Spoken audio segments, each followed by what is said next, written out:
Shalom jemaat Tuhan dan pendengar Bread Life yang setia. Ada satu kata dalam semua bahasa di dunia yang sering diucapkan orang, tetapi dalam kehidupan sehari-hari tidak dilakukan secara benar. Kata yang dimaksud adalah kasih.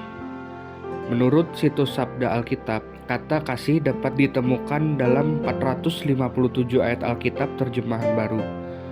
Kasih adalah salah satu kebutuhan dasar dari setiap manusia. Dalam Kamus Bahasa Indonesia, arti kata kasih adalah perasaan sayang atau cinta. Melalui kasih, kita dapat menciptakan hubungan yang harmonis antara diri sendiri dengan Tuhan, keluarga, teman, dan juga orang di sekitar kita ataupun masyarakat. Kasih dibutuhkan untuk membangun kehidupan baru yang melayani Tuhan dan manusia. Oleh karena itu, Tuhan Yesus mengajarkan kita untuk mengasihi sesama manusia seperti diri sendiri. Kasih adalah ciri-ciri kekristenan. Setiap orang yang menyebut diri pengikut Kristus, ia harus hidup di dalam kasih, peduli, dan memperlakukan sesama dalam kasih.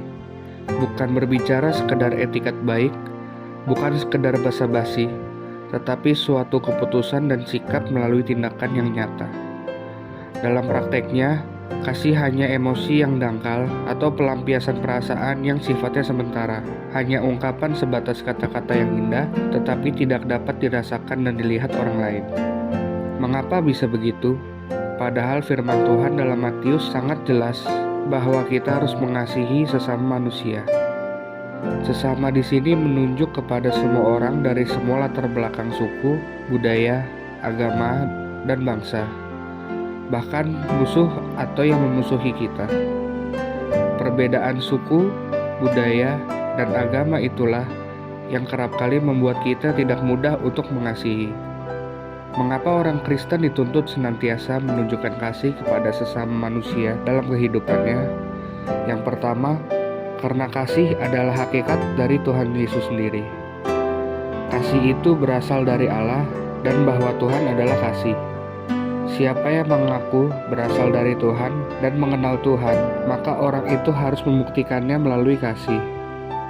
Kasih ilahi inilah yang rela berkorban tanpa pamrih dan tidak berpura-pura, tidak membeda-bedakan, serta kasih yang mampu mengasihi musuh sekalipun. Yesus tidak hanya mengajar tentang kasih, tetapi telah melakukan semua itu dengan pengorbanannya di kayu salib untuk mengampuni dosa manusia. Manusia tidak bisa menjadi sumber kasih, karena manusia gampang berubah-ubah, seringkali pura-pura, dan sifatnya menuntut. Kasih adalah bukti persekutuan kita dengan Tuhan dan sebagai tanda dari kedewasaan rohani. Yang kedua, kasih bagi orang Kristen adalah suatu keharusan. Tuhan telah mengasihi kita terlebih dahulu ketika kita masih memberontak dan hidup terpisah dari Allah karena dosa. Kasih Tuhan kepada kita adalah kasih yang tidak pernah berubah dan tidak tergantung pada keadaan kita.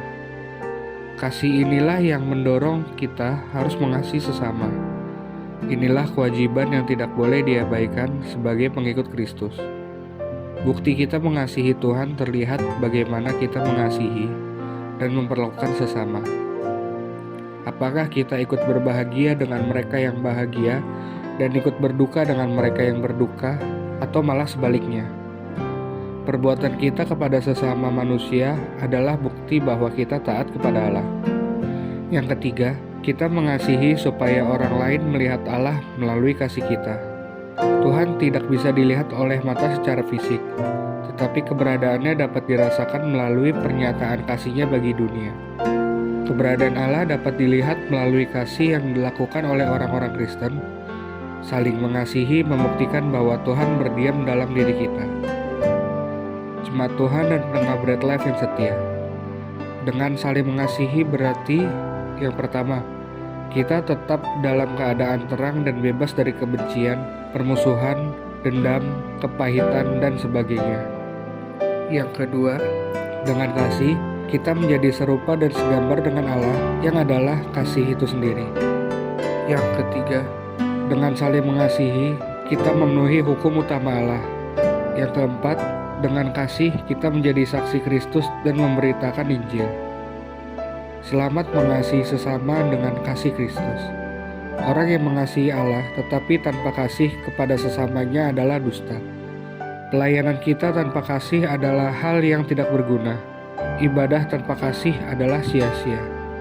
Ada tertulis di 1 Korintus 13 ayat 1. Sekalipun aku dapat berkata-kata dengan semua bahasa manusia dan bahasa malaikat, tetapi jika aku tidak mempunyai kasih, aku sama dengan gong berkumandang dan canang yang gemerincing. Salam sehat rohani dan sehat jasmani, Tuhan Yesus memberkati.